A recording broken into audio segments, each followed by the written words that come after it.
Hello everyone. Today, we will draw a diamond. Grab a marker and follow along. Draw the outline with a sharp tip and a flat top. Draw a horizontal line. Connect the tip with the top points. Finish by drawing an upside-down V.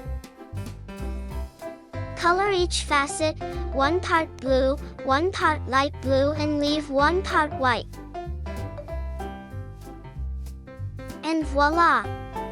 Our drawing is finished. What can you imagine with your diamond?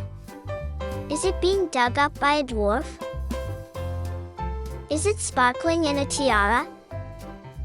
Is it blocking the tunnel of a mole? Please like and subscribe for more fun drawing tutorials.